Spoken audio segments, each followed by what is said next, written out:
നമ്മുടെ പുല്ലൂപ്പിയിലെ നാടിന്റെ സ്നേഹത്തിന്റെയും ഒത്തൊരുമയുടെയും അടയാളമായ ചെങ്ങിനക്കണ്ടി മസ്ജിദുൽ ഹുദയും അവിടുത്തെ നാട്ടുകാരും ഒത്തൊരുമയോടെ മുന്നോട്ടു കൊണ്ടുപോകുന്ന മാതൃകാപരമായ പ്രവർത്തനങ്ങൾ പ്രദേശത്തെ ഓരോരുത്തർക്കും വലിയൊരു അഭിമാനമാണ്. തലമുറകളുടെ കയ്യൊപ്പും ആത്മീയ കൂട്ടായ്മയുടെ സ്മരണകളും പേറുന്ന ഈ പള്ളിയുടെ വേരുകൾ നാടിന്റെ പഴയകാല ചരിത്രത്തോളം തന്നെ പഴക്കമുള്ളതാണ്. 19 വർഷം മുമ്പ് നാട്ടിലെ കാരണവരായ മൊയ്തു കെ.എൻ. എന്ന വ്യക്തിയാണ് ഈ പള്ളിക്കായി തന്റെ സ്ഥലം വഖഫ് ചെയ്തു നൽകിയത്. അന്നുമുതൽ നാട്ടുകാരുടെയും പ്രവാസികളുടെയും കൂട്ടായ്മയിലൂടെ പള്ളിയും അനുബന്ധ പ്രവർത്തനങ്ങളും വലിയ വളർച്ചയാണ് നേടിയത്. പള്ളിയുടെ കീഴിലുള്ള വാട്സപ്പ് കൂട്ടായ്മ ഇവിടുത്തെ പ്രവർത്തനങ്ങളുടെ വേഗത കൂട്ടുന്നതിൽ നിർണായക പങ്ക് വഹിക്കുന്നുണ്ട്. പള്ളിയിലെ നേർച്ച പോലുള്ള വിശേഷ ദിവസങ്ങളിലെ ഭക്ഷണ വിതരണത്തിനും നബിദിനത്തിന്റെ അന്നുള്ള ഭക്ഷണ തയ്യാറെടുപ്പുകൾക്കുമെല്ലാം ഈ വാട്സാപ്പ് കൂട്ടായ്മയിലൂടെ വലിയ തോതിലുള്ള സഹായ സഹകരണങ്ങളാണ് ലഭിക്കുന്നത്.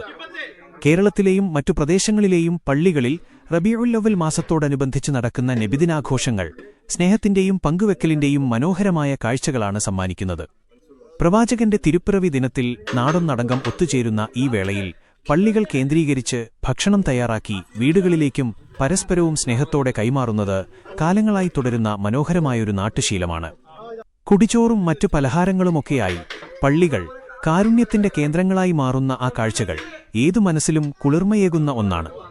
ഈ പാരമ്പര്യത്തിന്റെ വഴിയിലൂടെ ചെങ്ങിനക്കണ്ടി മസ്ജിദുൽ ഹുദ തീർക്കുന്ന സ്നേഹത്തിന്റെയും സാഹോദര്യത്തിന്റെയും മാതൃക ഏറെ ശ്രദ്ധേയമാണ്. വർഗവർണ്ണ വിവേചനങ്ങൾ അരുത് എന്ന് പഠിപ്പിച്ച പ്രവാചകന്റെ സന്ദേശം അർത്ഥവത്താക്കുന്നതാണ് ഇവിടുത്തെ ചടങ്ങുകൾ. ഈ കൂട്ടായ്മയുടെ ഏറ്റവും വലിയ പ്രത്യേകത കഴിഞ്ഞ 19 വർഷമായി മുടങ്ങാതെ നടത്തിവരുന്ന കുടിച്ചോറ് വിതരണമാണ്. റബീഉൽ അവ്വലിന്റെ ഭാഗമായി പ്രദേശത്തെ മുഴുവൻ വീടുകളിലേക്കും സ്നേഹപൂർവ്വം ഭക്ഷണം പാകം ചെയ്ത് നൽകുന്നതോടൊപ്പം ജാതി-മത ഭേദമന്യേ പ്രദേശത്തെ ഹൈന്ദവ ക്രിസ്ത്യൻ സഹോദരങ്ങൾക്കും ഈ വിരുന്ന് എത്തിച്ചു നൽകുന്നുണ്ട്.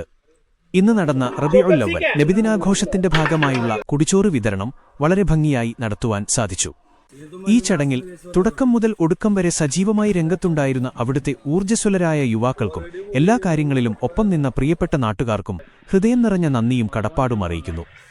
നാട്ടിലെ മുഴുവൻ പ്രിയപ്പെട്ട നാട്ടുകാരുടെയും അകലെയാണെങ്കിലും നാടിന്റെ സ്പന്ദനമറിഞ്ഞ് കൂടെ നിൽക്കുന്ന പ്രവാസി സുഹൃത്തുക്കളുടെയും പൂർണ്ണ പിന്തുണയും ആത്മാർത്ഥമായ സഹകരണവുമാണ് ഈ പള്ളിയുടെ ഏറ്റവും വലിയ ശക്തിയും കരുത്തും. പള്ളിയുടെ ഓരോ ചുവടുവെപ്പിലും ഒപ്പം നിൽക്കുന്ന എല്ലാ നല്ലവരായ വ്യക്തികൾക്കും മസ്ജിദുൽ ഹുദ കമ്മിറ്റി ഈ അവസരത്തിൽ പ്രത്യേകം നന്ദിയും കടപ്പാടും അറിയിക്കുന്നു.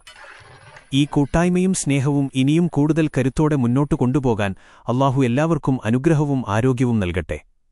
പ്രതിസന്ധികൾക്കിടയിലും കഷ്ടപ്പെടുന്ന പ്രവാസികൾ ഉൾപ്പെടെയുള്ള എല്ലാവരുടെയും ജോലിയിലും പ്രയത്നങ്ങളിലും അല്ലാഹു വലിയ ബർക്കത്ത് നൽകുകയും നാടിന്റെ നന്മയ്ക്കായി അവരുടെ ജീവിതത്തിൽ സമൃദ്ധിയും സമാധാനവും ചൊരിഞ്ഞനുഗ്രഹിക്കുകയും ചെയ്യട്ടെ. ആമീൻ യാ റബ്ബൽ ആലമീൻ.